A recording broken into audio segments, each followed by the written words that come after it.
皆さん、こんにちは。舞の日本語ポッドキャストへようこそ、舞です。皆さん、お元気にしていますでしょうか？最近、皆さんが住んでいる街のお天気、どうですか？私は、韓国に住んでいるんですけれども、韓国、だいぶ寒くなりました。日中はまだ日があるのでね、いくらかあったかいんですけれども、やっぱり夜になると、ぐーんと気温が下がって寒くなります。そう、私が寒いのが本当に苦手なんですよ。なので最近はずーっと家にいます。ずーっと家にいて、日本のドラマを見ています。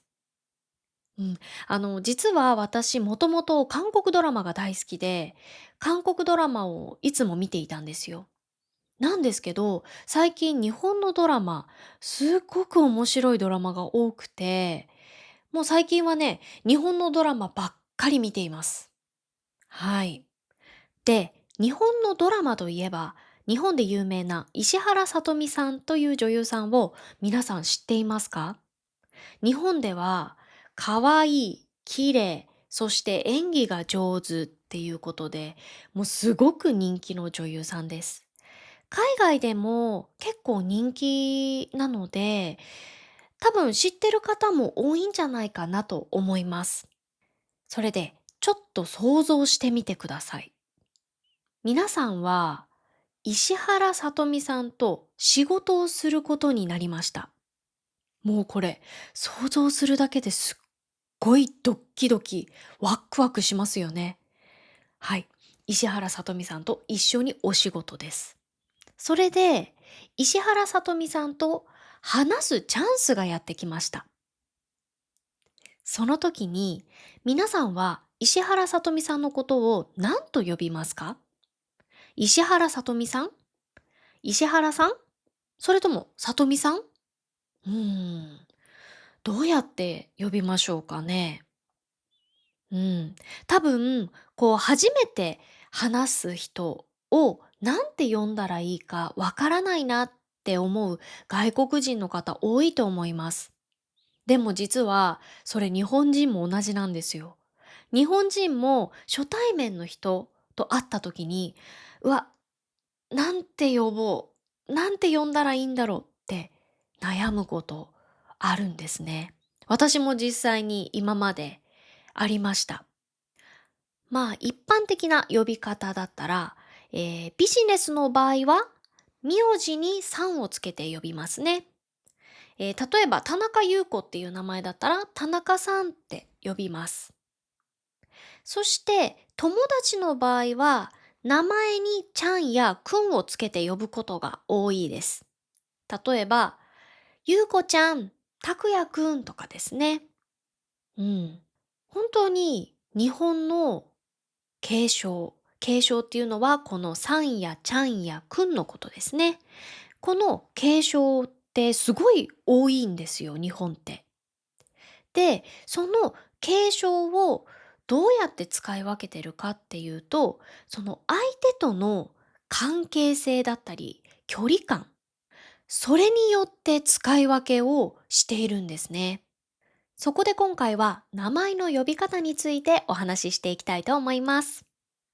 まず会社の場合なんですけれども、さっきお伝えしたように、基本的には名字にさんをつけて呼ぶことが多いです。あとは役職がある方を呼ぶ場合は、役職っていうのは社長とか課長とか部長とか、それらを役職と言います。うん。役職がある方を呼ぶとき、その時は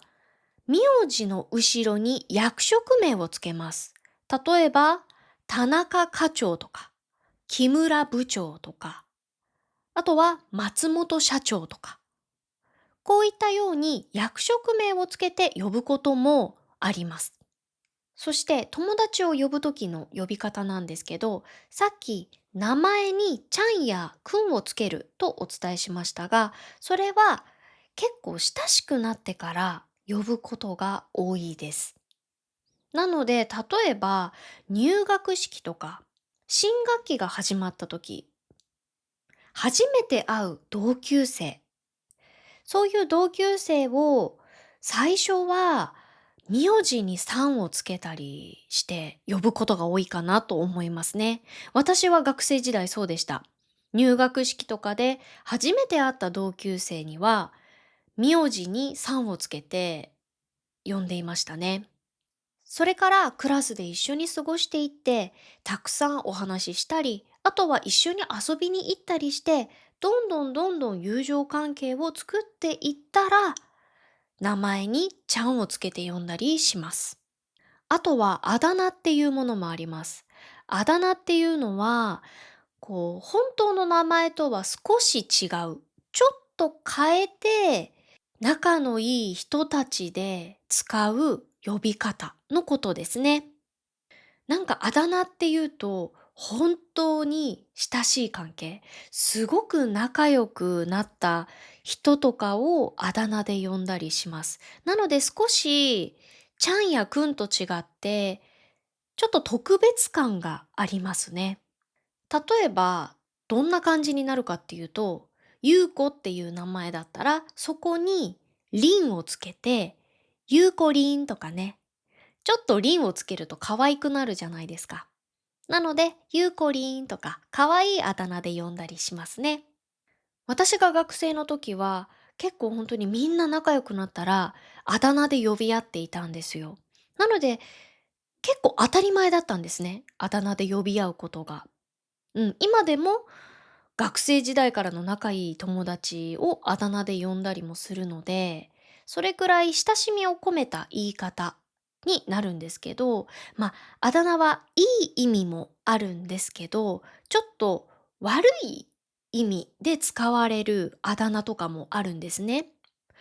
例えばどんなあだ名が悪いあだ名かっていうと、呼ばれる人が、あだ名で呼ばれる人が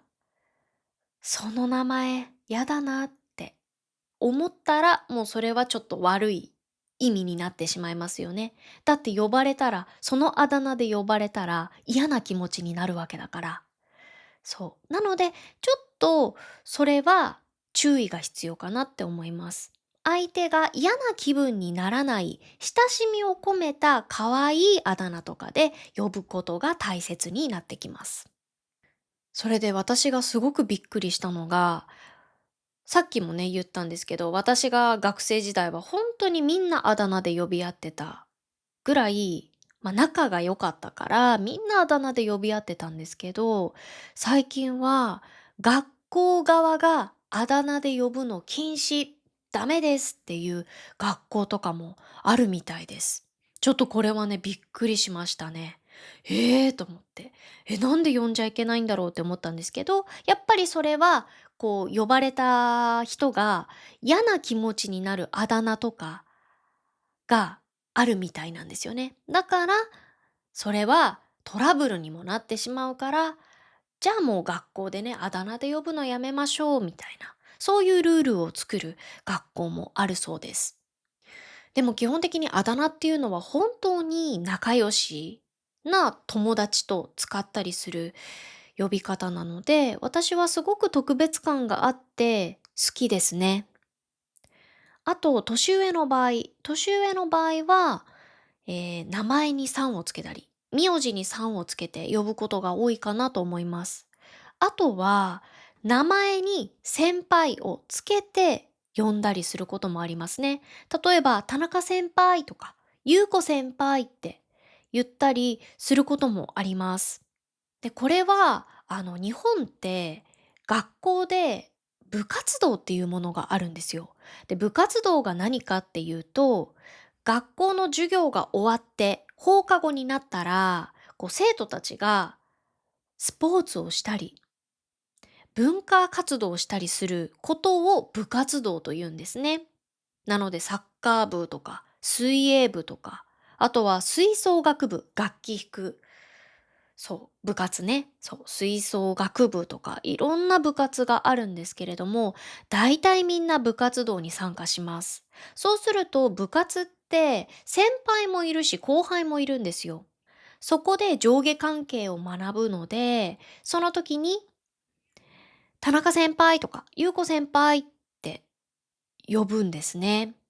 なので基本的に先輩とかにはさんをつけたり、先輩をつけたりすることが多いんじゃないかなって思います。はい。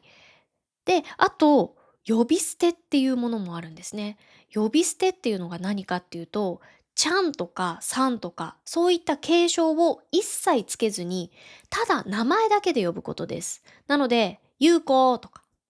田中とかね、もうただ名前だけ呼ぶっていうのを呼び捨てと言います。もう呼び捨てになると、結構相手との距離は本当に近い、本当に仲のいい感じがありますね。なので私も結構仲のいいお友達のことは呼び捨てで呼んだりしますね。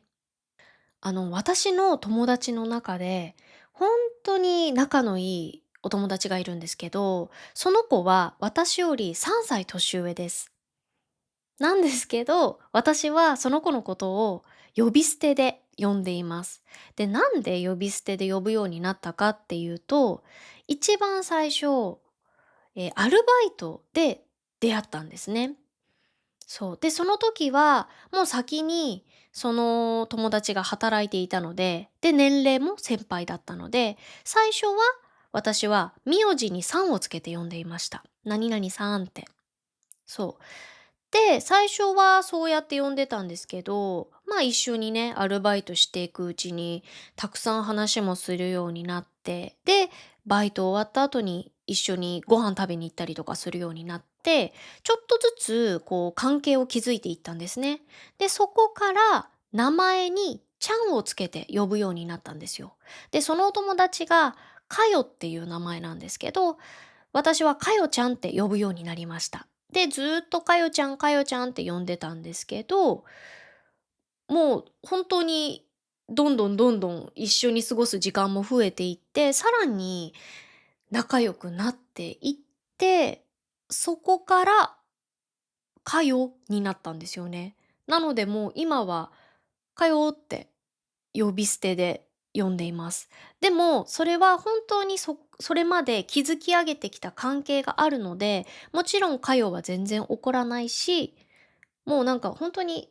お互いがそんなに年の差を感じていないというか、本当に仲のいいお友達っていう感じなので、はい、今はね、呼び捨てで呼んでいます。なので、結構日本は、上下関係が厳しかったりもしますけれども、でも本当に仲良くなった相手には、結構年齢関係なく、親しみを込めた呼び方で呼ぶことが多いんじゃないかなって思いますね。私はそうですね、基本的に。なので、私は年下の子ともすごく仲良くなったら、舞ちゃんって呼ばれますし、そう、むしろ私が呼んでねって思うので、全然ちゃん付けで呼んでって伝えますね。はい。なので本当に、上下関係ももちろん大切なんですけれども、それよりもやっぱりこう距離感、相手との関係性や距離感をすごく大切にするかなと思います。でも、本当に呼び捨てっていうのは、本当にあくまでも2人が仲良くなってから呼び合うものなので、基本的に初対面とかでは使えません。で、これは実際に私が経験したエピソードなんですけれども、あの、私がお友達に飲み会をね、誘われた時があったんですよ。で、一緒に飲みに行こうよ、他の友達もいるからって言われて。で、オッケーオッケー、行こう行こうって言って行ったんですね。そしたら、その友達とは別の友達も来ていたんですけど、そのお友達が呼んだ子がさらにいたんですよ。で、その子が、私と初めましてだったんですね。初対面だったんですよ。なので、初めまして、まいです。よろしくお願いしますっていう自己紹介もしたんですね。はい。で、その後、学年が一緒、同い年っていうことが分かって、やっぱりこう、同じ年てわかると、一気にフランクになるというか、喋り方が結構ね、フランクな話し方になったりするので、もう敬語とかも使わずに、まあ、気軽に話をしていたんですよ。で、会話も楽しくって、普通にみんなで話していたんですけど、そしたら、その子が突然、あ、そういえば舞ってさ、何が好きなのみたいな感じで言われたんですよ。突然。で、舞呼び捨てと思って、私すっごいびっくりしたんですね。うん。やっぱり基本的に初対面では呼び捨てはあまり使わないので、なんか冗談で言ったりするならね、全然あるかもしれないけど、なんか、本当に、ちゃんと呼び捨てで呼ぶって、ちゃんとっていうか、ちゃんと呼び捨てで呼んでくるっていうのは、本当に私今まで経験があまりなかったので、すごいその時びっくりしちゃったんですよ。うん。なので、ちょっと、初対面で使うのはあまりよろしくないかなって思いますね。うん、本当に仲良くなってから。うん。で、その後もずっと、「前はさ、前さ、前って、前は」とか、ずっと前って呼ばれてましたね。なんかちょっと、なんかざわざわするというか。そう。なので、初対面でいきなり呼び捨てで呼んでしまうと、ちょっと日本人はびっくりしちゃうかなって思います。で、私がちょっと不思議に思っていることがありまして、それは夫婦間で呼び合う呼び方なんですけれども、結婚をして子供が生まれた夫婦で、お互いのことをパパ、ママって呼び合う夫婦が日本人って結構いるんですよ。実際に私のお友達でも、旦那さんの話をするときに、うちのパパがさ、最近仕事忙しくって、とか、うん、こういう風に言ったりする人もいるんですよ。で、私、本当に昔から、面白い呼び方だなって思ってたんですよ。だって自分のパパじゃないのに、旦那さんのことをね、パパって呼んだり、自分のママじゃないのに、奥さんのことをママって呼ぶこと。なんでだろうって思ってたんですけど、やっぱり子供が生まれたら、子供に対して、あ、それママがやってあげるとか、あ、それはパパが買ってあげるよとか、子供に対して言うじゃないですか。それが夫婦間でもそのままパパ、ママってなるのかなって思うんですけど、そう、結構夫婦間でそういう呼び方をする方もいらっしゃいますね。うん。でも私個人的にはもう結婚して子供が生まれたとしても、私は旦那さんからずーっと名前で呼んでもらいたいんですね。そう、なんか、ここはちょっとこだわりがあるんですよ。なので、私はいつも旦那さんから舞ちゃんって呼ばれてるんですけど、ずーっとこれからも舞ちゃんって呼ばれたいですね。うん。やっぱり、夫婦になって家族になったんだけれども、やっぱり、カップルの時のような、ちょっと彼氏、彼女みたいな関係もずーっと持ち続けたいなっていう思いがちょっとあるんですよね。なので私は、もし、今は子供いませんけれども、もし今後子供が生まれたとしても、私は旦那さんからずっと舞ちゃんって、うん、呼んでねとも言ってます、旦那さん本人に。絶対ずっと名前で呼んでねって言ってます。はい。そういう願いが私にはありますね。皆さんは日本人のお友達いますか？そのお友達のことを何て呼んでいますか？そして、そのお友達からは何て呼ばれていますか？もしよかったらコメント欄で教えてくださいね。あとは、初対面の人と会った時に、